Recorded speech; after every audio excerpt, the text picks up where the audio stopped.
Los conceptos de paz y seguridad en la esfera internacional han sido el centro de debates entre las diferentes teorías de las relaciones internacionales. En los orígenes de la disciplina, estos conceptos contaban con definiciones y abordajes para su entendimiento. Por ejemplo, en los orígenes de la disciplina, el idealismo y el realismo se contrapusieron como teorías en cuanto al entendimiento de los motivos de paz y conflicto en el escenario internacional donde los estados eran los principales actores. A lo largo del tiempo, fueron surgiendo diversas variables de estas dos tradiciones, algunas intermedias y otras más radicales, que ampliaron el campo de estudio. Diferentes discusiones teóricas recientes respecto con estos conceptos, actores y dinámicas que definen este campo de conocimiento, así como estudios críticos, constituyen un amplio marco teórico. El conocimiento de los enfoques teóricos presentados en este episodio de Punto Global se consideran fundamentales para dar comienzo a esta temporada dedicada al conflicto y la paz en las relaciones internacionales. Para descubrir cuáles son las diferentes teorías y sus formas de entender las relaciones internacionales en los ámbitos que propician la paz y seguridad, nos acompaña hoy Gabriel de Paula, licenciado en Relaciones Internacionales por la Universidad de El Salvador, docente de la Escuela de las Relaciones Internacionales de la USAL, de la Cátedra de la Teoría de las Relaciones Internacionales y Métodos y Técnicas de Análisis Internacional. Ha sido asesor en el sector de seguridad y defensa en el Gobierno Nacional de Argentina.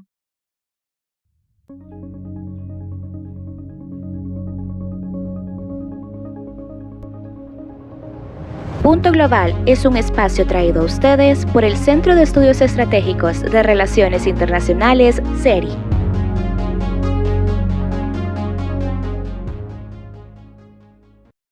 Hola Gabriel, un gusto tenerte con nosotros hoy para explorar juntos los debates alrededor de los diferentes conceptos de paz y seguridad en nuestra disciplina.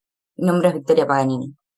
Hola Victoria, muy buenos días y gracias a ustedes también por el espacio para poder debatir y charlar un poco de estos temas que son fundamentales para entender las relaciones internacionales, la política internacional y la política exterior de nuestro país. Primero que nada, nos gustaría hacer un recorrido, al menos superficial, de las diferentes corrientes teóricas que podemos tener en cuenta a la hora de hablar de paz y de seguridad. Por eso le preguntamos, ¿cuáles son estas corrientes clásicas y en qué contexto surge cada una? Y además, ¿cómo entiende cada una de estas tradiciones de la paz y la seguridad? Bueno, en primer lugar tenemos que hablar del realismo y del idealismo, ¿no? De este primer debate entre paradigmas. Contexto, inicio del siglo XX. Naturalmente, cuando hablamos de paz, de seguridad internacional y de conflicto, nos vamos a los inicios de la humanidad. Podemos irnos muy para atrás, pero como la disciplina, las propias relaciones internacionales surgen allá por la década del 30 y el 40 y se van consolidando hacia la mitad del siglo XX, vamos a arrancar por ahí, allá por la década del 20, periodo de posguerra, el inicio de esta idea más consolidada respecto del funcionamiento de los organismos internacionales, de la importancia de los organismos internacionales como la Sociedad de Naciones, propuesta que después cae en desgracia con el inicio de la Segunda Guerra, ¿no? Pero Sociedad de Naciones tenía una impronta muy fuerte desde el punto de vista del idealismo como base de sustentación teórica, incluso en la figura de Woodrow Wilson, presidente de los Estados Unidos. O sea, primer abordaje de este primer debate entre el idealismo y el realismo y la idea que se tenía de la paz, de la guerra y sobre todo en estas posiciones o en estas construcciones teóricas más clásicas, vertientes de la idea de la naturaleza del hombre hobbesiana y kantiana. Este primer abordaje lo podemos encontrar ahí, ¿no? En lo que llamamos este primer debate entre el idealismo y el realismo, donde la paz y la seguridad van a tener distintos pesos específicos. En el primer caso, en el caso del idealismo, que después va a ser retomado por las ideas del liberalismo en relaciones internacionales, el objetivo es la paz. El objetivo es lograr en un sistema que igualmente se considera anárquico y conflictivo, lograr la paz y la estabilidad internacional, mientras que del realismo, por otro lado, también abordado desde un punto de vista de la naturaleza conflictiva del hombre, eso se traslada al Estado y en la construcción teórica del realismo vamos a encontrar donde el objetivo principal es la supervivencia y la autosupervivencia del Estado, lo que denominamos en este sentido desde el punto de vista del realismo, esta naturaleza hobbesiana que también va a determinar las características de las relaciones entre los estados, desde un punto de vista idealista, ir por la paz y la estabilidad internacional, el desarrollo y un sistema internacional que se dirige hacia esta idea kantiana de la paz perpetua. Desde el punto de vista del realismo vamos a encontrar una naturaleza conflictiva, donde la norma va a ser la búsqueda y la maximización del poder y la seguridad internacional. O sea que en buena parte del siglo XX, yo diría que la década del 60 nos vamos a encontrar con estas 60-70 nos vamos a encontrar con esta visión del mundo antagónica entre estas dos posiciones. Lo que viene después también tiene que ver con la dinámica internacional. O sea, tenemos dos conflictos donde ayer, hubo una presentación en la Universidad de El Salvador sobre los 41 años de Malvinas, a 41 años de Malvinas y cuál es la lectura que se tiene del conflicto. Y una de las expositoras, la doctora Mirka Seix, que es una eminencia dentro de la universidad y dentro del área de relaciones internacionales y que tiene un planteo muy claro respecto a las posiciones teóricas y al desarrollo de teoría, ella plantea algo muy interesante desde los hechos, desde la práctica. O sea, el mundo cambia después de la Primera Guerra Mundial, donde los muertos se apilaron. Fue una enorme tragedia esa Primera Guerra Mundial que los internacionalistas, fíjate, tendemos a analizarlo con otra visión, una visión del sistema internacional, una visión de las relaciones entre los estados, pero los que hacen la guerra, los que van a la guerra y los que sufren las consecuencias de la guerra son las sociedades. Y en esas sociedades hay muertos, hay víctimas y hay victimarios. Entonces, de ese contexto que pasamos de analizar de una manera bastante abstracta, cuando hablamos de paz y cuando hablamos de seguridad,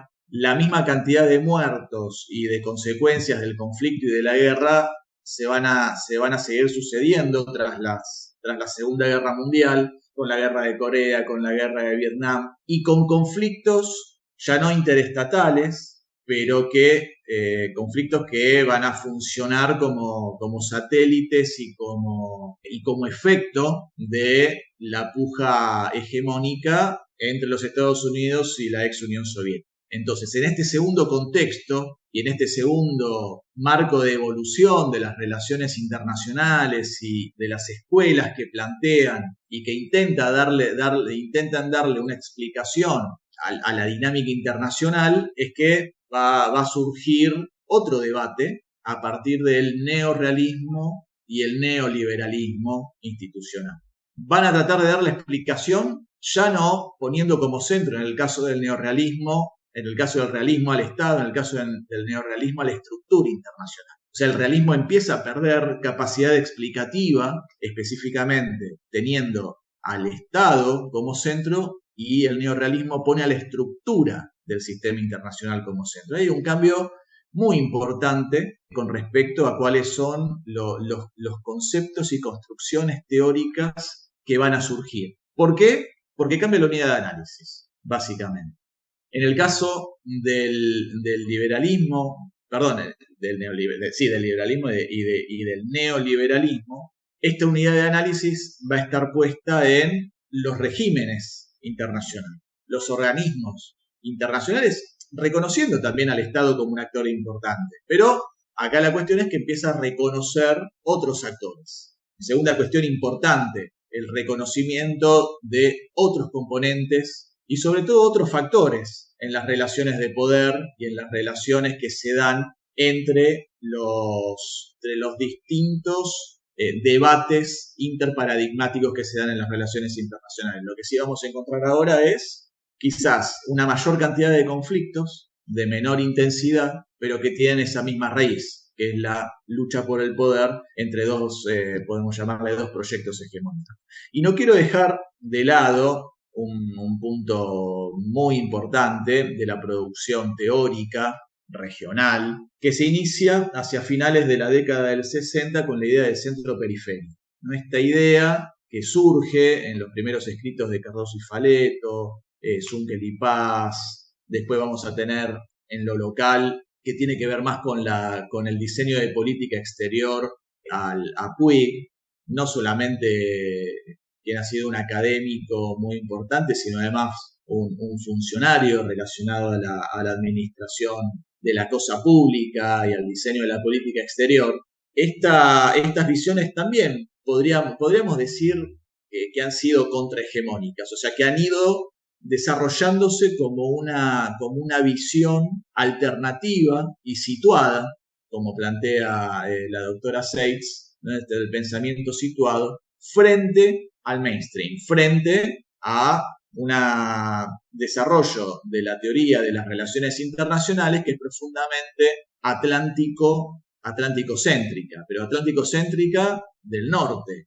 Esto me parece que lo tenemos que tener muy en cuenta porque, abro un paréntesis de los usos de la teoría. O sea, podríamos hablar durante todo el podcast del contexto y qué plantea cada teoría, pero lo que sí, en este sentido, tenemos que reconocer en cada teoría es en qué contexto surge, en qué lugar surge, de qué manera se extiende hacia adentro de la disciplina, por qué se extiende hacia adentro de la disciplina y sobre todo cuál es el uso que nosotros hacemos desde el sur global y desde los objetivos e intereses propios que tenemos en nuestra política, en el diseño de nuestra política exterior.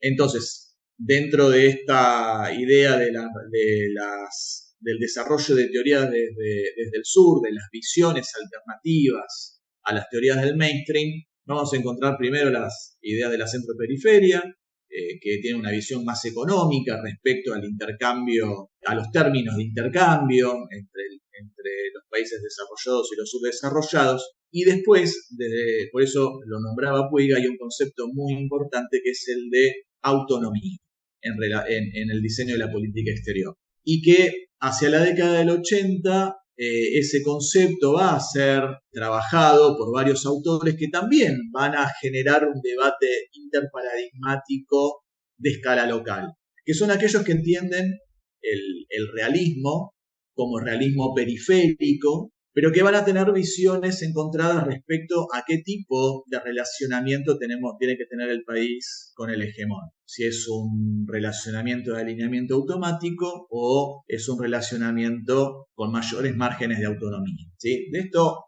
les recomiendo también que vean los trabajos del doctor Simonov de la Universidad Nacional de La Plata, que viene trabajando sobre los textos de Puig, de Escudé, de Tocatlián, de Russell, ¿sí? Que son parte de los exponentes de las relaciones internacionales de la Argentina, que en las clases yo los recomiendo. Digamos, hay algunas unidades en los programas de mis materias que tratan específicamente sobre estos textos, porque, creo que es fundamental entender a la política exterior en relación a la política internacional y en relación a las relaciones internacionales.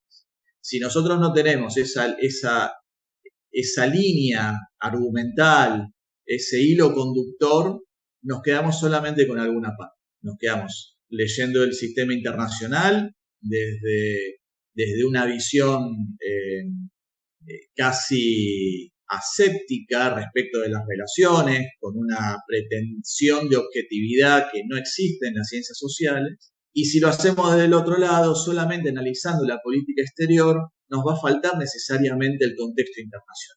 Vamos a poner un ejemplo, porque yo también el abordaje teórico suelo realizarlo en base a ejemplos, porque ahí es donde vemos la utilidad de la teoría, la utilidad de los conceptos y la construcción situada de este análisis. Si nosotros analizamos la relación de Argentina con China y no miramos en perspectiva cuál es la relación de China con el resto del mundo, de la guerra comercial abierta con los Estados Unidos, de las medidas pararancelarias que establece Estados Unidos para el ingreso de los productos chinos, si no analizamos la relación de China en la Argentina en materia de desarrollo de infraestructura crítica, y lo vemos en el contexto de la iniciativa de la Franja y la Ruta que China está llevando a nivel global, evidentemente nos vamos a estar perdiendo buena parte de ese contexto que va a cambiar efectivamente el resultado que hagamos en el análisis. Si con respecto a todas estas teorías que venimos hablando, si para usted es posible entender la paz y la seguridad por separado, o ambas teorías hablan de entenderlas de manera conjunta. No, todas las teorías van a entender de manera, no se puede entender la paz y la seguridad por separado. Sí, acá me pongo un poco más los anteojos del analista, ¿no? Por más que analicemos el conflicto y analicemos solamente las cuestiones de la paz, incluso la dinámica de los organismos internacionales que impulsan o que trabajan por la paz y la seguridad internacional, necesariamente tienen que ir juntos. O sea, son parte de la misma construcción, o sea, de la misma construcción política, ni siquiera de la construcción teórica. Difícilmente haya paz si no hay seguridad. Ahora sí me pongo los anteojos realistas. Si el Estado, sobre todo los actores principales, no se sienten seguros, van a iniciar acciones que muy probablemente rompan con el criterio de paz. Veamos lo que pasa en Ucrania. ¿Cuáles son las razones por las cuales Rusia invade Ucrania? Una de las razones podría ser por la expansión de la OTAN. O sea, hay una percepción de Rusia respecto de su propia seguridad y hasta de la propia integridad territorial en los márgenes exteriores de Rusia en la frontera con la Unión Europea, que han llevado a la invasión de Rusia a Ucrania. ¿Cómo explicamos la invasión de Rusia a Ucrania en nuestro análisis si no tomamos en consideración que Rusia termina percibiendo la expansión de la OTAN como una amenaza a su propia seguridad? Y eso termina redundando en una ruptura de la paz o de la estabilidad regional. Entonces, no podemos entender la seguridad escindida de la paz. Naturalmente, las distintas vertientes teóricas lo van a tomar de manera disímil. Para el neoliberalismo, la paz es un juego es un valor absoluto y es hacia el cual va a tender la explicación de las relaciones internacionales, mientras que la seguridad lo es para las vertientes realistas, tanto para el realismo como el neorrealismo. Digamos, en este argumento, en esta comparación entre ambas teorías, paz y seguridad forman parte de ambos paradigmas, nada más que a una se le da más importancia que a la otra. En el realismo hay más importancia en la seguridad, mientras que en el neoliberalismo hay más importancia o hay más peso de la paz. Pero en definitiva forman parte, son caras de la misma moneda. Se han desarrollado conflictos en función de la paz y yo creo que más allá de la paz tendremos que hablar de paz y estabilidad internacional. La idea de estabilidad es un concepto mucho más concreto e incluso como argumento de algunas operaciones armadas ha sido esgrimido tanto en la invasión en Afganistán como Irak, y veamos ahí también cuál es el papel de los organismos internacionales, que eso ya va a formar parte de los nuevos debates que plantean que el realismo, el liberalismo, el neorrealismo, el neoliberalismo han perdido capacidad de análisis, han perdido capacidad explicativa.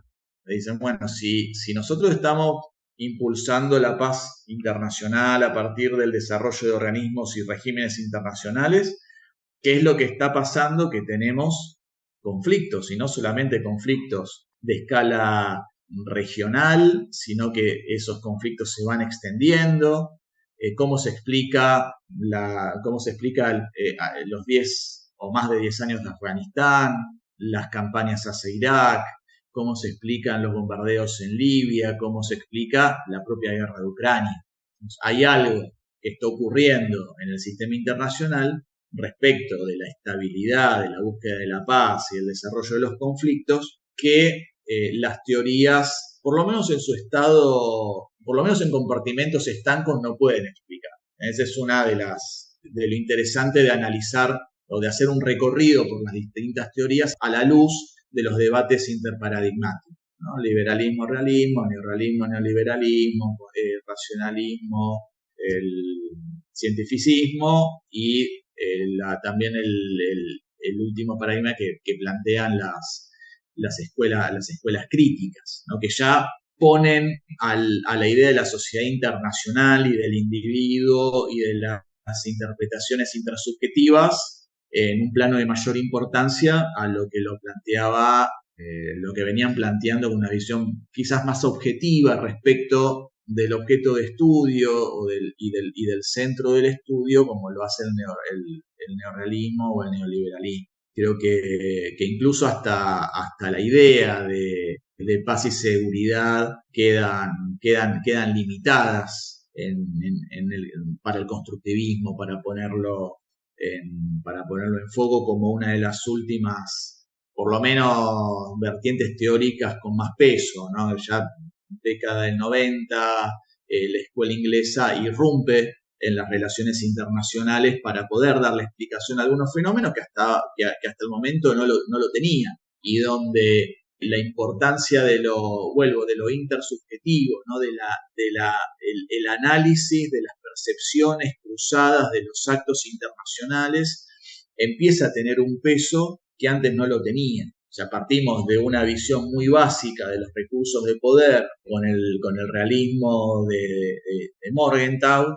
¿no? Donde el punto central del análisis serán esos recursos de poder material, a analizar las relaciones intersubjetivas, analizar el discurso, las acciones. Pero vuelvo sobre lo mismo, cuando hacemos análisis internacional, lo importante es poder tomar de distintas teorías esas herramientas que nos pueden ser de utilidad y sobre todo no tomar por cierta ninguna. ¿Sí? Por eso me parece lo más importante, y que desde el día 1 que nos dedicamos a transmitir el conocimiento desde lo académico y desde la práctica profesional, deberíamos repetirlo en todas las clases, porque hay una especie de propensión a tomar las teorías como paquete cerrado. Yo creo que ese es el mayor peligro que tiene para el desarrollo no solamente de la disciplina desde su faz académica, sino sobre todo en lo que hace a la práctica profesional, que sea en el sector público y sea en el sector privado. No, pues nosotros podemos identificar una mala praxis en el ejercicio de la medicina, del derecho, de la contabilidad. Pero nosotros también podemos caer en una mala praxis justamente por esto. Es mucho más difícil identificarlo y es mucho más complicado poder demostrarlo, ¿no? La cuestión de la mala praxis. Pero bueno, justamente por eso hay que tenerlo en cuenta mucho antes. ¿Por qué digo esto? Porque el análisis o el desarrollo de una política pública puede beneficiar o puede perjudicar, en este caso, al país. No es lo mismo que nosotros, como profesionales de las relaciones internacionales, llevemos a cabo un análisis donde identifiquemos algún sistema de alianza, su enemigo, por cuestiones ideológicas, a que lo hagamos por cuestiones pragmáticas. No es lo mismo. A eso me refiero con el uso de la teoría. A eso me refiero con tomar paquetes cerrados y de forma acrítica. Y desde la mano con esto te quería preguntar, teniendo en cuenta la poca capacidad explicativa que tienen estas teorías, ¿cómo abordan temas como por ejemplo el medio ambiente o el tema de la migración o del cosmopolitismo? ¿Cómo lo explicarían? Sabiendo que no podemos tomar cada teoría como un paquete cerrado, sino como de manera global. Bueno, ahí naturalmente por el contexto en el que surgen y sobre todo por qué estaban preocupados quienes escribían sobre teoría. Y vuelvo a esta idea del mainstream. Si nosotros agarramos la nómina de autores sobre teoría internacional, vamos a encontrar que la mayoría, Morgenthau, Joseph Nye, Kissinger, Brzezinski, Huntington, que lo podemos incorporar también dentro de los consumos culturales, los propios sudamericanos, Cardoso en Brasil, Amado Servo también en Brasil, Coudet en Argentina. O sea, todos estaban vinculados o todos estaban preocupados por una coyuntura política, de alta política, de relaciones que se dan a nivel de la estructura y que tienen que ver o con el poder, o con los organismos internacionales, o con la paz, con la seguridad,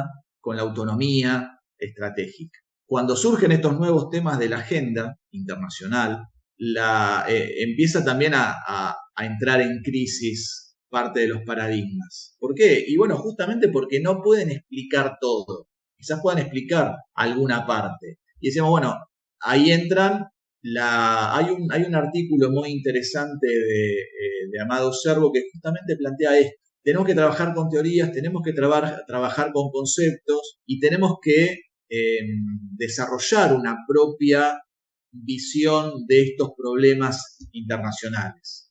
Y acá hay, dentro de las relaciones internacionales, algunas líneas de trabajo que sí explican estos problemas. Una es los trabajos sobre gobernanza global. Así que los trabajos de gobernanza van a tomar de la dinámica de los organismos internacionales, cómo abordan las problemáticas, de qué manera se gestionan, si bien en un sistema anárquico, no jerárquico, pero que hay una suerte de toma de decisiones en el nivel internacional, pero por nichos, por campos específicos de acción, ¿no? Entonces ahí tenemos una posible respuesta que le va a dar entidad y le va a dar lugar a estas problemáticas. Después lo que nos aportan también las teorías críticas son, por poner, la Escuela de Copenhague en temas de seguridad internacional, que va a abordar problemas que se denominan intermésticos, que son entre lo internacional y lo doméstico.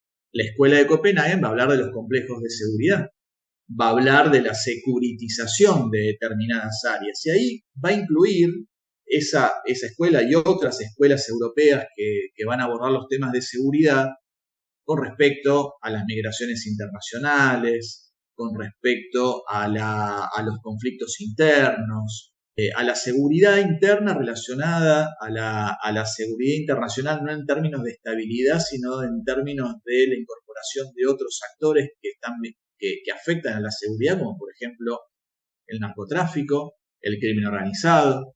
Digamos, esas escuelas, que son mucho más específicas en lo que hace a su campo y objeto de estudio, también son utilizadas por las relaciones internacionales para darle explicación a estos nuevos fenómenos que están dentro de otro concepto muy importante para la disciplina, que es el de agenda internacional. El de agenda internacional porque prioriza temas, porque los estratifica y sobre todo porque pone en los distintos foros internacionales esos temas en discusión. Ahora, la pregunta que nos tenemos que hacer es ¿quiénes definen cuáles son esos temas de interés? Y cómo se abordan esos temas de interés y cómo son utilizados esos temas de interés en la vinculación de cuestiones. Si hablamos del medio ambiente, estamos todos de acuerdo a nivel global que hay que reducir, bueno, no todos, porque hay algunos que niegan el cambio climático, pero supongamos que es la mayoría, el cambio climático es un tema de agenda principal en lo que hace a la preocupación internacional. Perfecto. Ahora, el medio ambiente puede ser tomado como una barrera a la cooperación, como ha sucedido entre el acuerdo Mercosur-Unión Europea. Un acuerdo que se traba en primera instancia porque Francia plantea que Brasil no cumple con las metas y no cumple con la preservación del Amazonas, y eso afecta al cambio climático, por ende es una traba hasta tanto no se revierte esa situación. Entonces hay temas de agenda que también se vinculan cuestiones y que también plantean un relacionamiento. Así que bueno, eso con respecto a los nuevos temas de agenda. Yo tendría que haber arrancado con otra visión muy importante de las relaciones internacionales, pero la dejo casi para el final porque ha tenido un ciclo de vida que se ha iniciado hacia fines del siglo XIX, ha transitado el siglo XX de forma, digamos, no ha estado siempre presente en el debate de las relaciones internacionales y volvió muy fuerte en el siglo XXI, que es la geopolítica. La geopolítica como disciplina de contribución a las relaciones internacionales tiene que ser tomada desde la lectura de la importancia de los espacios, del poder, de los intereses, de los objetivos estratégicos y de la construcción de escenarios. La geopolítica como disciplina es una contribución fundamental a las relaciones internacionales como disciplina también. Digo que tendría que haber arrancado por ahí porque como lectura del ámbito internacional, la geopolítica se inicia hacia fines del siglo XIX, siendo un desprendimiento de la geografía política y de la geografía económica, y a partir de ahí ha así empezado a discutir las cuestiones que tienen que ver con el control de los espacios. Y detrás del control de los espacios está el poder material de los países. Hacia mitad de siglo tuvo un argumento en contra de la geopolítica porque parte de sus desarrollos teóricos habían sido tomados por el nazismo. Entonces la geopolítica se empezó a vincular no necesariamente al nazismo, pero sí a una visión que había llevado a argumentar la expansión territorial y la razón de las guerras. Pero bueno, la geopolítica hoy tiene una vertiente clásica, naturalmente, y una vertiente crítica que nos ayudan a entender las características de las relaciones internacionales respecto a los entornos, a los distintos espacios de interés, a nuevos espacios. La tierra, el mar y el aire del siglo XIX, hoy se le suman el ciberespacio y el espacio exterior. La gobernanza global también puede ser analizada a la luz de la geopolítica en aquellos determinados espacios vacíos, ¿sí? Que son espacios fuera de la soberanía estatal. Y están los mares, pero también está la Antártida. Entonces, hay espacios de gobernanza que pueden ser analizados a la luz de la geopolítica, que pueden ser analizados en función del neoliberalismo institucional para explicar la dinámica del organismo internacional que los rige. Puede ser analizado a la luz del realismo, porque hay poder, hay recursos naturales estratégicos en el continente antártico y hay una presencia territorial de aquellos países que les interesa en un futuro discutir esa soberanía sobre el continente antártico. Hay discusiones medioambientales. Hay participación del sector privado, por ejemplo, en la actividad turística, que es una de las pocas actividades económicas junto con la pesca, aparte de toda la actividad científica tecnológica, ¿no? Pero de las actividades productivas que están permitidas en el sistema del Tratado Antártico. Así que, bueno, como verán, hay poder explicativo también de la teoría para cuestiones de la agenda internacional, que hay que buscarlos y hay que ir más al desarrollo teórico sobre campos específicos de la problemática internacional. Y como cierre, Gabriel, y muy rápidamente, te quería preguntar con respecto al análisis de la gobernanza global a la luz de la geopolítica. Estos debates, desde la cooperación internacional, ¿pudieron llegar a un consenso para abarcar temas como el medio ambiente y la problemática que surge a partir de la imposición de la Agenda 2030? ¿O cómo los países están comprometiéndose a llegar a estos hitos de cooperación? Bien, bueno, vos me diste dos palabras clave. Consenso y qué están haciendo, ¿no? Y acciones. Si hablamos de consenso, sin duda, desde el protocolo de Kioto, pasando por las conferencias de las partes y llegando al protocolo de París en cuestiones de medio ambiente, podemos decir que, bueno, sí hay consenso. Hay algunos países como Estados Unidos que se ha retirado, que después ha vuelto, China que primero no entró y que después ingresó. ¿Hay consenso? Sí. ¿Cuáles son las acciones? Ahí me parece que está el foco, en las acciones y en la coyuntura internacional. Veamos el caso de Alemania. Alemania había iniciado un proceso de transformación de su matriz su matriz energética. Había abandonado la quema de combustibles fósiles, estaba en un proceso de desactivación de plantas nucleares y estaba transitando hacia el desarrollo de energías verdes. distintas, solar, digamos, estaba en un proceso de diversificación de su matriz energética. Con Ucrania, Alemania tuvo que volver a poner en operaciones plantas de energía nuclear y plantas de generación de energía por hidrocarburos porque se quedó sin el gas o parte del gas que venía de Ucrania. ¿Hay consenso? Hay consenso. No hay acciones. Y lo peor de todo esto es que estamos yendo sin pausa hacia lo que algunos autores determinan ese punto de no retorno. En lo que hace al calentamiento global, en lo que hace a la degradación del ambiente y en lo que hace a los efectos del cambio climático a nivel global. Es una pena el tema del no retorno, pero bueno. Muchísimas gracias, Gabriel, por habernos acompañado el día de hoy y a darle luz a la reflexión con respecto a todos estos temas muy importantes. Tenerte en este espacio nos brinda buenas herramientas a los que estudiamos esta disciplina y esperamos contar con tu participación en futuras iniciativas del CERI. Muchísimas gracias. A ustedes. Buen día. A nuestros oyentes les agradecemos por haber escuchado este nuevo episodio de nuestro podcast Punto Global y los invitamos a estar atentos a nuestras redes para nuevos capítulos y más contenido en relación a la realidad internacional.